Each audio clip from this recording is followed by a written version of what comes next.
Salut à tous, aujourd'hui revue matériel, on va parler d'un atomiseur encore, mais par contre un atomiseur bien particulier. On va parler du Tornado de chez eJoy.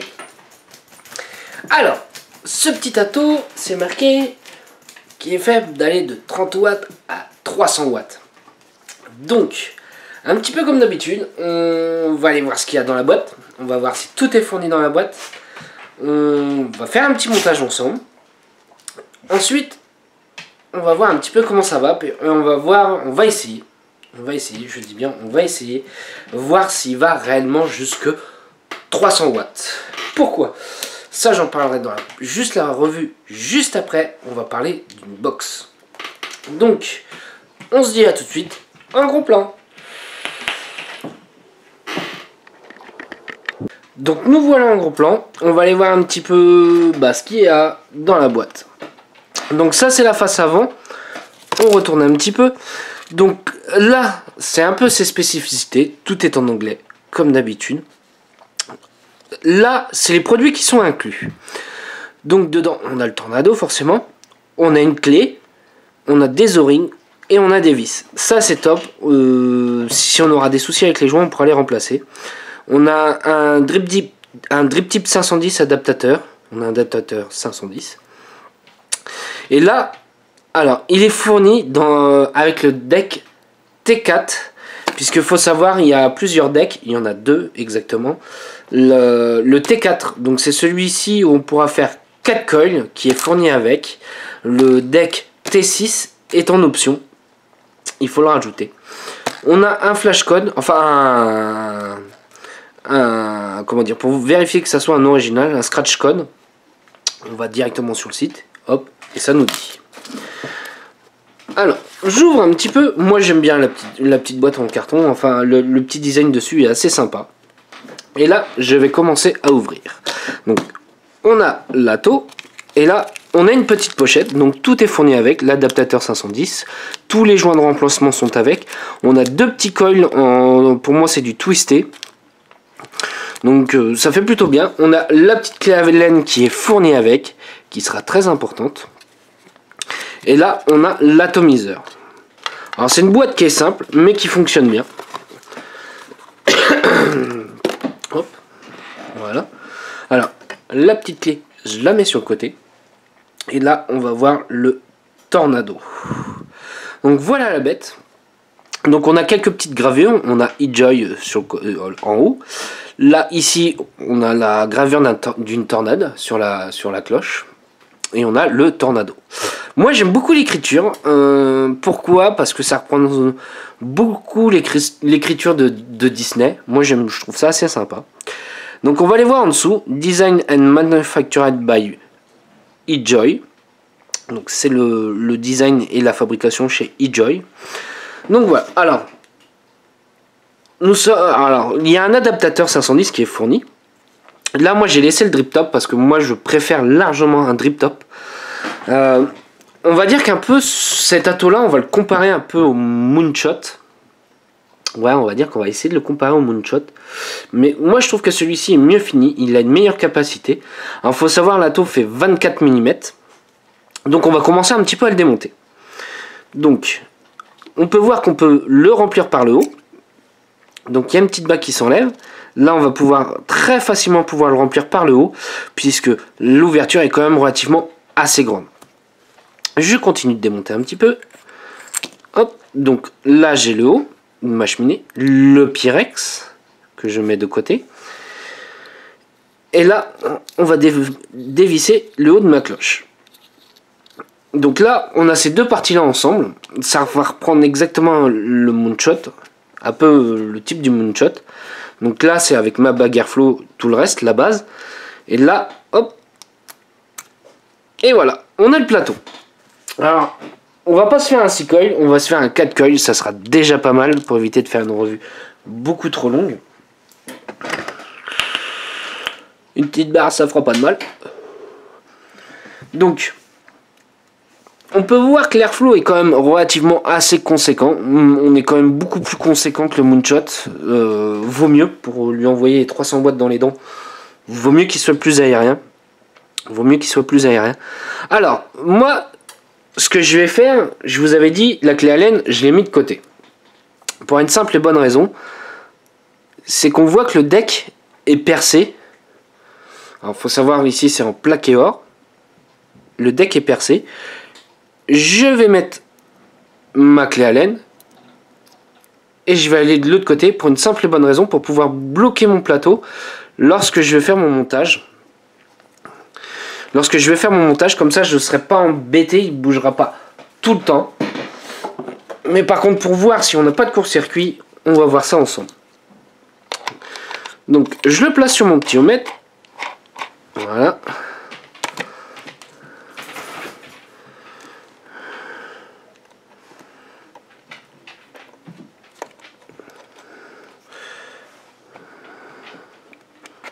Voilà.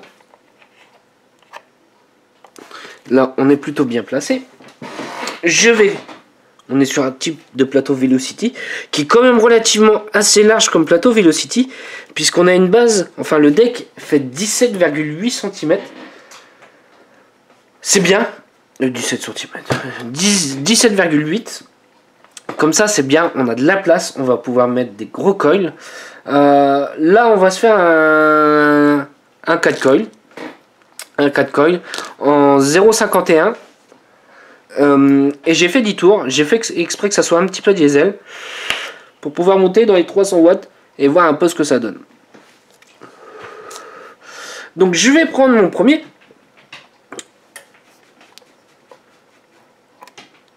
Mon premier coil. Alors là, au lieu de le mettre en haut et en bas, je mets les deux en bas. Voilà. Alors je vois rien, mais rien du tout à ce que je fais. Je vais galérer un petit peu.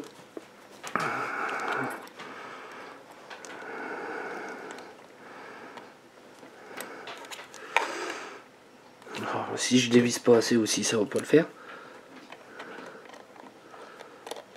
Voilà. Alors on va pouvoir mettre du gros fil aussi dans l'épaule. Hein. Honnêtement, ils sont bien percés. Hop. Moi, ce que je conseille, c'est de faire comme ça, quand il est à peu près bien placé. On va essayer de se placer juste au-dessus de l'airflow. Pourquoi?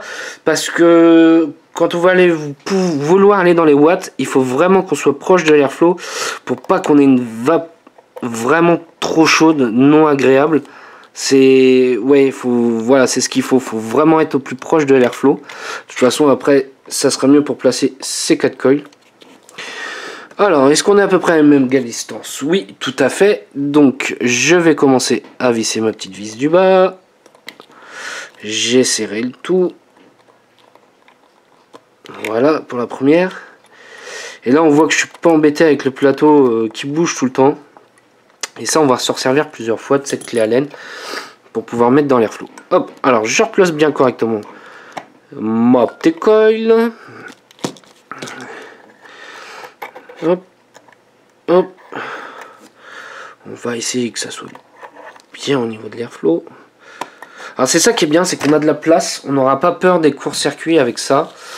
La cloche ne pourra pas toucher, honnêtement. Et puis maintenant, le 24 mm sur nos box, je trouve que ça ne choque plus. Ça choque pas. Ça fait pas hochet. Ça... Oui, par contre, c'est sûr que si on va mettre sur un mode en 22 mm, oui, ça fera bizarre. Mais honnêtement, sur nos box, parce que je pense que cet atomiseur là est fait pour aller sur des box. Voilà, c'est pas choquant. Donc là, je ne vais pas vérifier mon montage. Pour une simple et bonne raison, c'est que on n'est pas vissé. Enfin, on n'est pas vissé. On n'est pas mis comme il faut pour pouvoir faire contact. Donc ça ne nous donnera pas une valeur de résistance cohérente. Et là, en fait, je visse ma petite cloche. Voilà. Et là, je visse ma base. Alors, si je mets pas d'accu, voilà. On va mettre un petit accu dedans.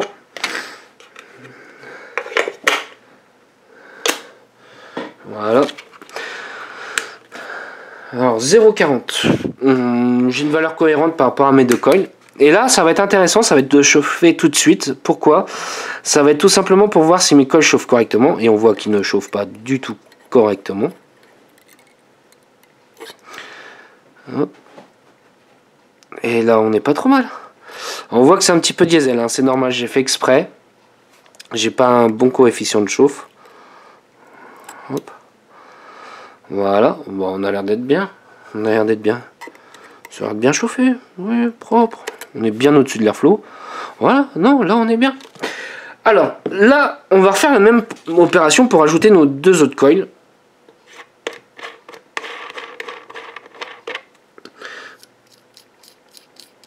Hop.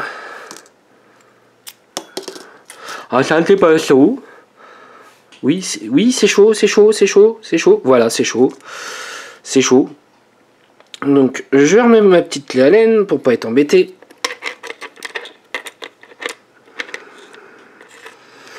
Et là, on va refaire la même chose pour les pôles du haut. Enfin, les trous du pôle du haut.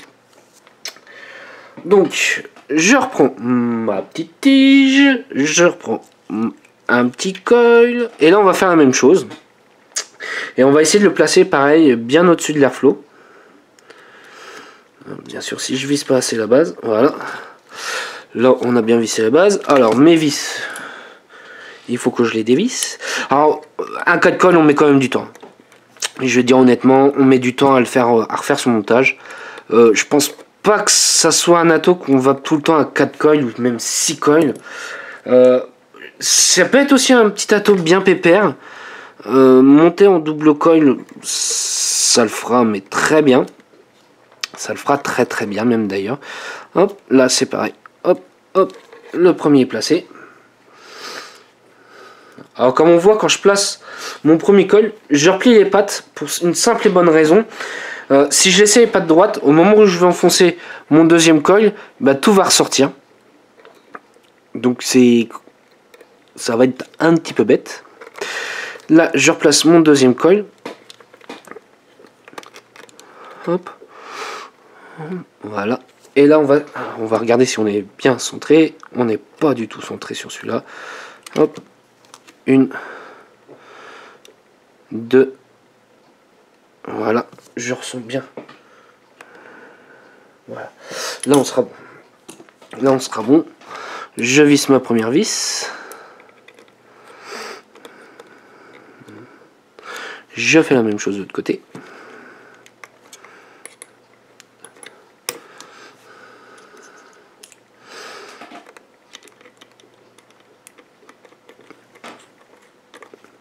Voilà. On va refaire la même chose. On va regarder surtout une chose, c'est que le coil du haut ne touche pas le deuxième. Hop, voilà. On met bien.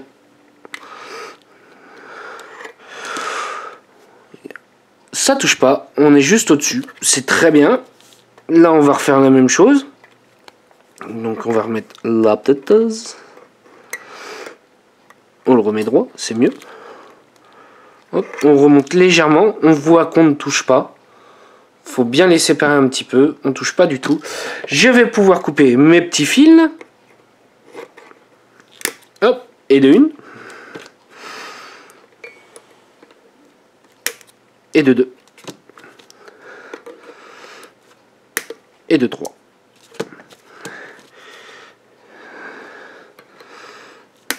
Et de 4. Comme tout à l'heure, j'enlève ma clé Allen, je dévisse l'ensemble, je remets ma petite cloche, hop, là on est bien.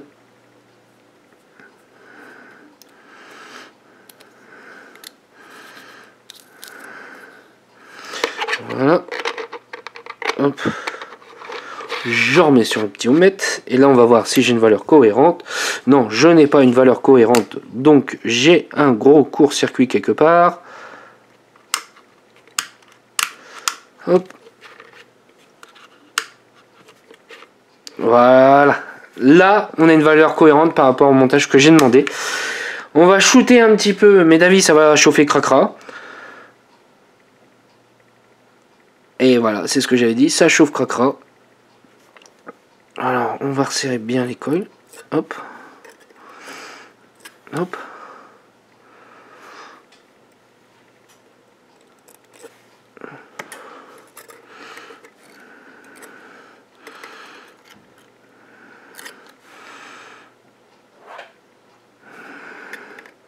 Voilà. Et là on voit, je sais pas si on arrive à voir dedans, j'ai bien mes 4 coils à l'intérieur qui chauffent.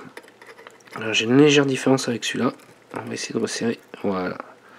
Le remettre droit. Et voilà, là on est bien. Voilà, là on est bien. Voilà. Et là on voit, je sais pas si on arrive à voir à l'intérieur, j'ai bien mes 4 coils qui chauffent, qui rougissent en même temps. Donc on a fait plutôt du bon travail. Alors le cotonnage. Le cotonnage. Donc pareil. On va attendre que ça refroidisse un tout petit peu. Bon, tiens, hop. Hop. C'est chaud, c'est chaud, c'est chaud, c'est chaud. Oui, c'est chaud. Hop. Hop, voilà, je dévisse ma base. C'est très chaud, même d'ailleurs. C'est très chaud. Voilà, hop, hop. Oh, comment on est un pro. Là, ça va être pareil. Pour pas être embêté au moment du cotonnage, on remet sa petite vis. Enfin, sa petite vis. On remet sa petite clé à laine. Pour pas que le plateau bouge. Alors, moi, ce que je vais utiliser, c'est de la fibre. Et là, je vais expliquer vraiment pourquoi j'utilise de la fibre. Et non un coton normal. C'est que la fibre, elle a une très bonne capillarité. Et là, c'est ce qu'on va rechercher. Si on monte à 300 watts avec, il faut absolument une très bonne capillarité qui amène vraiment jusqu'au col tout de suite. Sinon, on va se taper un méchant dry heat. Ça, c'est clair. Ouais, c'est la fibre. Pour moi, c'est sur cet auto-là, j'utiliserai que de la fibre. J'utiliserai pas d'autre chose.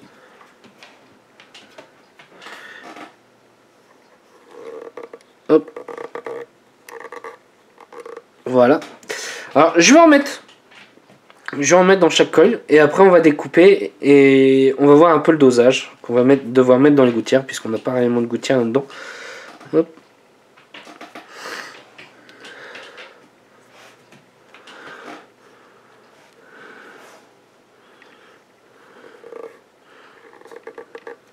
Voilà.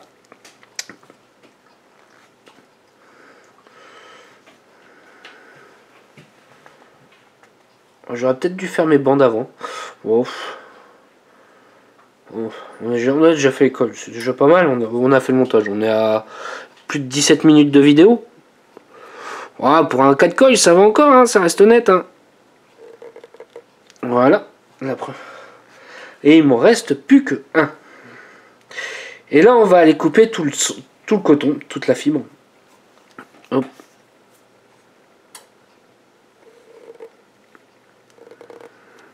Voilà. Alors, je prends mon petit ciseau. Et là, on va faire une petite taille de printemps là-dessus. Hop, là, on est bien. Là, on est bien. Là, on est bien. Là, on est bien. Hop. Voilà. Et là, on va redesserrer le tout. Alors, ce que j'ai juste oublié de dire, c'est que là, on va redescendre le coton du bas. Juste le redescendre tout simplement. Pas plus. Et le deuxième, vous allez voir comment il va se remettre. Il va se mettre quasiment tout seul. Hop, voilà. La base, j'en ai plus besoin. Donc, je mets juste mon coton en bas du premier col. Hop, je fais juste descendre. Je plaque juste. Hop, voilà. Je mets mon deuxième. C'est juste plaqué, hein. C'est vraiment pas tassé, rien du tout. Je plaque contre la base. Là, on va reprendre notre petite cloche. On va enlever la clé à laine et on va voir que tout va se positionner tout seul. Hop. Alors, ici, on a des petites fentes qui vont aller au niveau de l'airflow.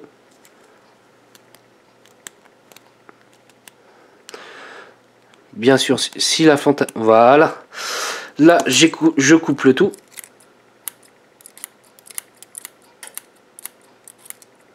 J'en ai peut-être mis un poil trop. On verra si on va se taper un méchant dry heat. On verra bien. On verra bien, je ne pense pas. J'ai déjà poussé un peu en mettant trop de fibres. Trop de fibres dedans. Non, l'arrivée de liquide se faisait bien. Alors, qu'est-ce qu'on va pouvoir se mettre dans le petit liquide là-dedans? Allez, on va se mettre un petit Yougot, le Lucky Céréales. Ça ira très bien pour chauffer un peu. Hop, je replace juste un tout petit peu le coton. Voilà, sur le côté, hop, sur le côté. Là, on voit, hop, il s'est vraiment placé tout seul. Hein. J'ai rien fait d'autre. Au moment de redescendre, hop, il se place. Donc, j'amorce quand même. Hein. On va mettre un tapas de liquide. Ça sera mieux. On va voir un petit peu après comment ça se remplit. Il n'y a rien de bien compliqué. Hop. Voilà. Donc, je vais poser mon petit Pyrex. Je vais reposer le haut de ma cloche.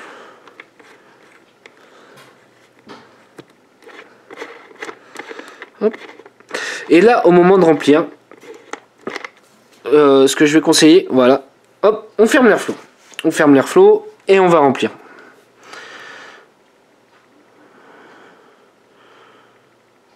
Et là, on attend que ça coule. Alors là, la touche, je vais le remplir au maximum.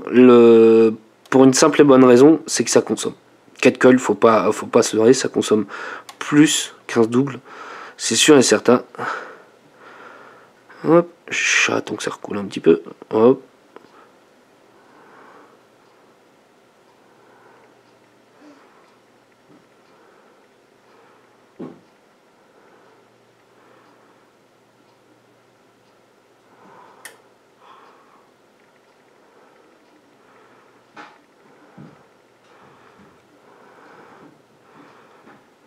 Hop.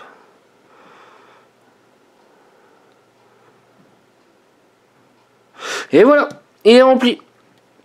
Donc, hop, on va mettre la petite bague. Et on la verrouille.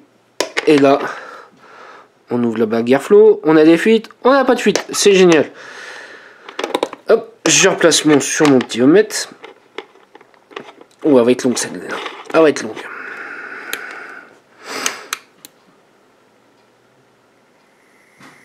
Et ça shoot. Et voilà. Allez, on se redit tout de suite en plan large pour voir comment ça va. Donc nous voilà en plan large pour voir un petit peu comment ça va. Alors la box, je vais vous en parler tout de suite après. C'est la revue qui se fait, elle va être postée juste quelques heures après, le temps que YouTube fasse ce qu'il faut. Donc voilà. Alors, sur cette box là, le 24 mm va très bien. Et on va commencer avec un petit 100 watts. Et oui, on arrive à voir avec la caméra.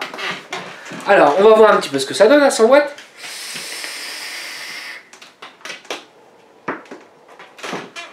Ça envoie plutôt bien. Ça envoie plutôt bien. Donc on va monter un petit peu, puisqu'il est censé aller plus haut que ça. 150. Allez, 150. Alors déjà, un atto qui va à 100 watts, ça reste assez rare.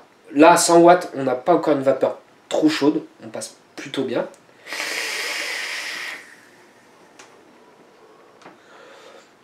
À 150 watts, on sent que c'est légèrement plus chaud. Donc je vais continuer encore un petit peu.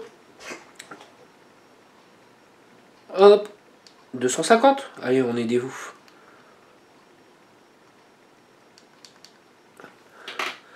250.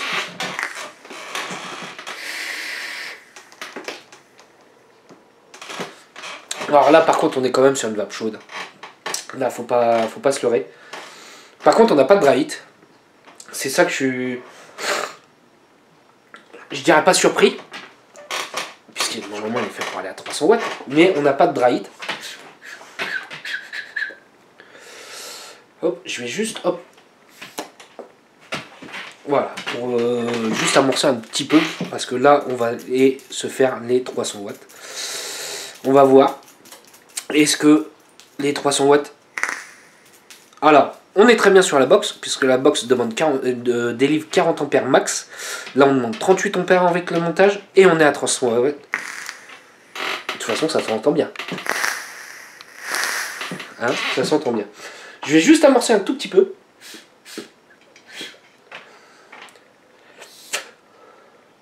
bien qu'il y ait du liquide. Et après on va voir en chaîne.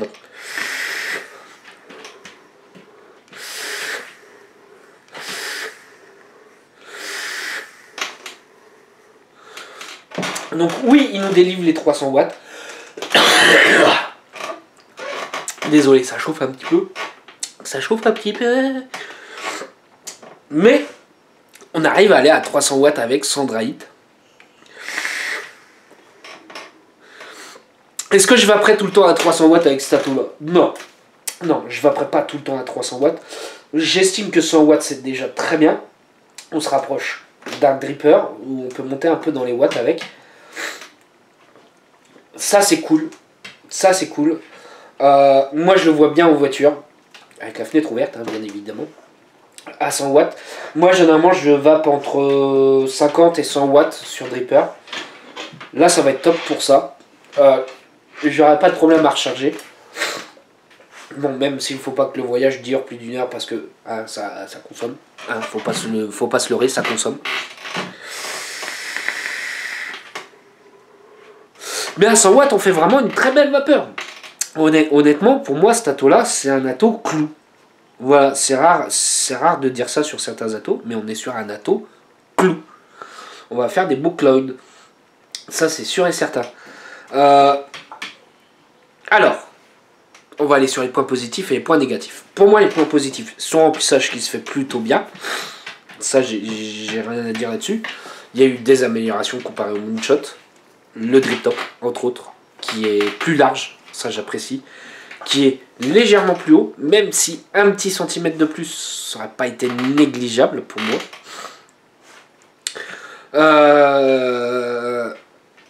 Son plateau de montage, que j'aime beaucoup, qu'on peut monter facilement en 4 coils. 6, je ne l'ai pas encore testé, mais ça ne devrait pas trop tarder. Il va bien jusqu'à 300 watts, mais attention, c'est chaud, c'est très chaud. Je vois pas l'intérêt de vaper à 300 watts sur un ato. 150 watts, ça lui va très bien comme ato. La preuve, je suis à 100 watts, ça passe très bien. Niveau saveur, on est plutôt bien placé. On est plutôt bien placé comme pour un atomiseur, je parle bien, pour un atomiseur. Il n'est pas au-dessus de rendu de saveur de certains drippers, ça c'est sûr et certain. Mais par contre, on a un très bon ato dans l'ensemble. On fait une très belle vapeur avec. Il est très aérien. On a une bonne saveur avec. Qu'est-ce que je peux dire d'autre? En point négatif, je disais le drip top un tout petit peu plus haut, ça serait très bien. Point négatif, alors, même en fermant la bague airflow, au remplissage, ça m'est déjà arrivé d'avoir quelques petites fuites. Donc bien faire attention. Bien faire attention. Un point positif et un point négatif. Un avantage et un inconvénient plutôt, je vais dire. Il est en 24 mm. C'est pas pour déplaire. On a de la place et tout ça. Certains n'apprécient peut-être pas le 24 mm. Mais moi j'adore. Surtout sur ce type d'ato là. Il a tendance à chauffer un petit peu. Le deuxième reproche que je peux faire, c'est le Pyrex qui risque d'être un petit peu fragile. Pour tout simplement parce qu'il n'est pas protégé dans une petite cage. Ça c'est un petit peu dommage. Sa contenance qui est plutôt pas mal, 5 ml. Il fait quand même mieux que le Moonshot.